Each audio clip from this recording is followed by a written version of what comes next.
Welcome to CS3308 Information Retrieval. This is Unit 4 Lecture Part 2. Now in the previous lecture we started talking a little bit about the need to do ranked retrieval, and the way that we need to do that is coming up with a way of assigning a score to documents such that I can measure how similar they are to a set of query terms, because ranked retrieval is all about getting stuff that's close but not necessarily exact. Boolean was all about making sure that there was an exact match to the query terms. So in ranked retrieval we're trying to get close, and one of the ways that we do that is by trying to come up with a measure that looks at the similarity between two things, and then using that as a measure to rank how I return the documents back to the user. Okay, so in the previous one we looked at Jaccard coefficient as a way of doing that, and basically what happened with Jaccard is we said, okay, we're going to take all the words and we're going to put them in as a set, and then I'm going to compare one document with another document, and we learned that the query itself, the query terms itself, actually forms a document. So I might compare the query terms with a document and then look for the intersection points and then calculate a ratio on there. Now, one of the problems we found with that is that, one, it doesn't capture the concept of frequency, right? So it doesn't tell us that if a word appears 14 times in the document, I'm only going to include it in the set once. And then secondly, it doesn't account for the fact that some documents may be very long. So, you know, comparing the entire book, War and Peace, with a relatively short paper written about War and Peace, may not, you know, I might come up with a totally different thing. And in fact, what I was looking for is War and Peace, and the short paper would perhaps appear as being more relevant simply because it doesn't have as much length. There's not as many words in it. So what we're going to look in this particular lecture is a different approach to doing an assessment, or you're trying to calculate similarity between two different documents. And what I want to talk about is this concept of the bag of words model. So bag of words model basically says that we're going to look at a document, be it a bunch of terms that I'm putting in as a query, or a document that I've indexed, right, as simply a bag of words. Now what that means is I don't really consider the ordering of the words in the document, just the fact that they exist. Okay, and what that means is that these two statements, for example, John is quicker than Mary, and the other one, which is Mary is quicker than John, have the exact same meaning from that perspective. Now, or have the same metrics, I should say. They don't have the same meaning. In one case, John is faster, and in the other case, Mary is faster. They are exactly opposite of each other in terms of meaning, but from the bag of words model, they are exactly the same because they have the exact same terms, and quite frankly, the exact same length. So the frequencies and everything else of those terms is exactly the same. So just have this concept of what a bag of words model is. And we're going to look at both the query and the documents as essentially being a bag of words. Now, we've covered this particular issue in previous unit when we kind of talked about phrase indexes, and this is one of the reasons why we might want to have a phrase index. And by the way, one of the things I wanted to call out and make sure that we are aware of is the idea that we cover a lot of different techniques here. So we're kind of covering a lot of different approaches, a lot of different techniques, and the reality is as we actually sit down and develop information systems, what tends to be the case is that I might mix these techniques. I might use several techniques to achieve the kind of results that I want. So for example, I might use the traditional ranked retrieval model to narrow down the selection criteria, and then from then apply some form of phrase index to it. So I might have multiple methods that I apply, and all of the methods that we're looking at, think of them as being independent methods which can be combined together to achieve a particular result. So one of the things we want to talk about is the concept of term frequency and why it's important. So the idea of term frequency, and we mentioned this a little bit in previous, and when we kind of talked about if I had a query of home, mortgage, right? This term mortgage is not a real common word, right? So how often it appears in a particular document is probably important. So if I see mortgage appear once in a document, it may or may not mean that this document's really about mortgages.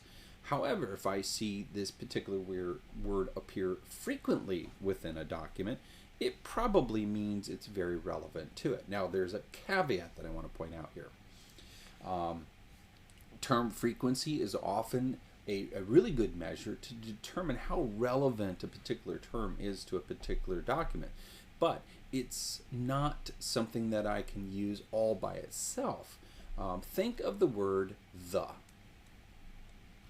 The word the is probably going to appear in just about every document out there that's written in the English language, and it's going to appear quite frequently. The problem is that it appears too frequently, and it appears, quite frankly, across too many documents. So frequency alone doesn't give us a really good understanding of relevance, right? I could go put the word the into a search engine, and it's going to basically return every English document that's out there. So term frequency is important. Basically what it means is we're going to count how many times a particular term, a word, maybe such as home or mortgage or the word a in English, also is a term, and how frequently that actually occurs within a document. And we want to use this as part of the scoring methodology that we have, but we got to keep in mind that relevance does not necessarily increase proportionally with term frequency. So it's a good thing, we're going to want to use it, but we got to figure out how to use it effectively. Now, there's another one that I want to talk about, which is a document frequency. So basically, the whole idea behind document frequency is to look at a term and determine how often it appears within documents. So, for example, the word the is going to have a very high document frequency. In fact, the word the in English is going to appear in just about every document out there if it has words and it's written in the English language. Again, conversely, the term mortgage is going to be quite a bit more rare. Okay, so what we think about is that rare terms tend to be more informative than frequent words. Okay, so if you kind of think about the stop words like they can be out there all over the place, but they're not very informative because they basically occur all the time. So one of the other key points to understand is that rare terms, ones that are unusual, ones that do not appear frequently, tend to be more informative, tend to be more relevant than those that appear frequently in documents. Okay, another great example, a document that contains the term arachnocentric is likely to be very, very, very relevant to this concept of whatever arachnocentricity is. Okay, so we want to have a very, very high weight for a rare term such as arachnocentricity. Now, how do I actually compute that? Well, that becomes a challenge. So we know that frequent terms are less informative than rare terms, and what we mean in this case is that something that appears frequently across many documents isn't very informative. Okay.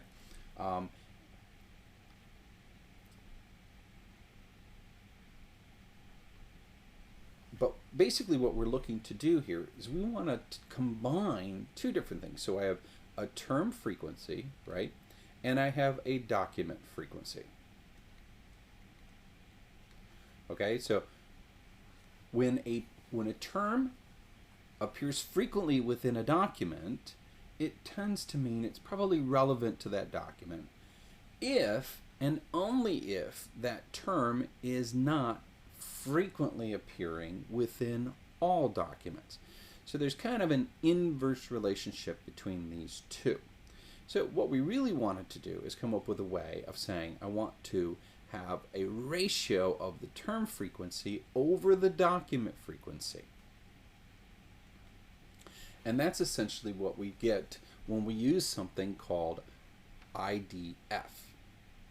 So DF or document frequency, is the frequency of the term as it appears across all of the documents. So, for example, if I say the number of total documents that I have is n, right, then the document frequency, let's say I have 100,000 documents, and this particular term appears in 500 of them, right? So that creates a ratio, and then generally what I want to do is take a log of that. And this creates what we call the IDF, or the inverse document frequency. And essentially what that means, or what that's going to tell us, is that in larger the collection and the less frequent the term appears, the higher the IDF score is. And I can give you some examples of that. So for example, if I have the term Calpurnia, and essentially what these metrics are based upon, and we have a lot of discussion in the book about the RCV, or the Reuters corpus. This is all metrics taken from the Reuters corpus. So we have this term Calpurnia. It appears in exactly one document, right? There is 1 million documents in the total corpus, and by the way, that's much larger than the subset that we're using. So when I calculate out what the IDF is, I essentially take the log of 1 million divided by the one document, and I wind up getting 6. So Calpurnia tends to be very, very relevant. On the other hand, I take the word the. It appears in pretty much every single document, so I wind up having 1 million divided by 1 million, which, as we know, is 1, and then taking the log of it, which gives us 0. So essentially, Calpurnia, for the inverse document frequency, is very relevant, and the word the has pretty much no relevance. So what does this IDF thing do? So first of all, when I start using a single term, it really has little to no effect on ranking at all. What it is useful in is when I have multiple terms. So when I'm trying to do things such as home mortgage.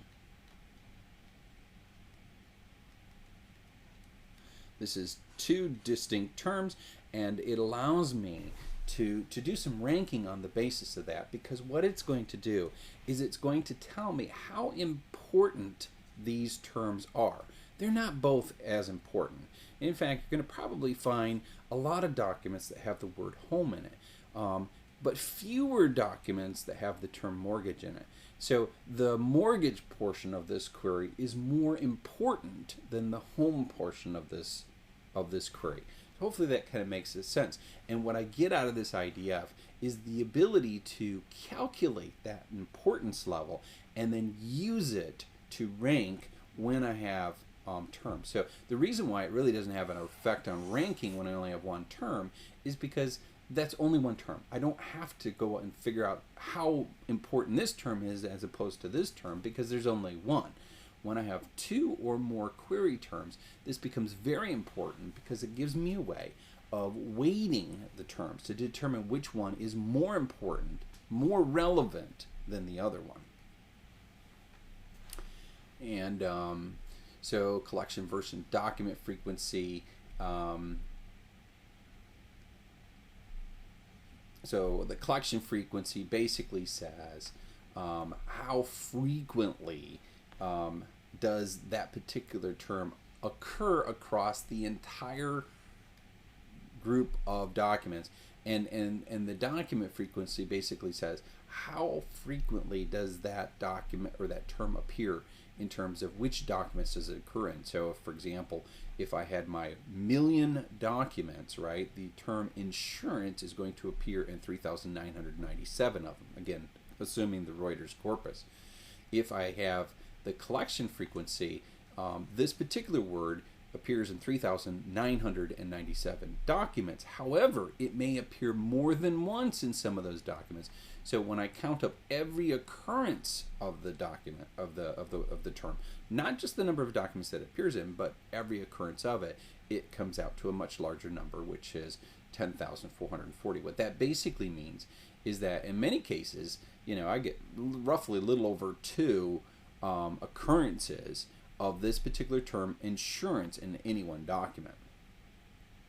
And what we'll probably find is there's a bunch of documents out there where it only occurs once, and then I might have some documents where it occurs much more frequently. Maybe it's 3 or 4 times. And those documents are probably more relevant to the term insurance.